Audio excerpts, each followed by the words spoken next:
ഇന്ന് എന്നോട് ചോദിച്ചേ നമ്മൾ തമ്മിൽ എന്തെങ്കിലും ബന്ധമുണ്ടോന്ന്.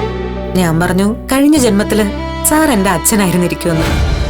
എന്റെ മകളും അല്ലെങ്കിലൊന്നും രണ്ടിനെ ഞാൻ പച്ചയ്ക്ക് കത്തിക്കും. എനിക്കിപ്പോ ബൈബിളിലെ ഒരു രംഗമാ ഓർമ്മ വരുന്നത്. അവസാനത്തെ അത്താഴം.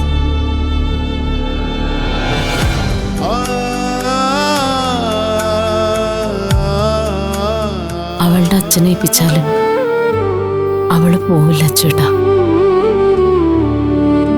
ഇവൾ നിങ്ങൾ കരുതും പോലെ ഞങ്ങളുടെ മകളല്ല, ഞങ്ങളുടെ വളർത്തുമകൾ മാത്രമാണ്. ഭൂമിയെ അവളുടെ അച്ഛനെ ഏൽപ്പിക്കുന്ന ചടങ്ങ് കൂടിയാണിത്.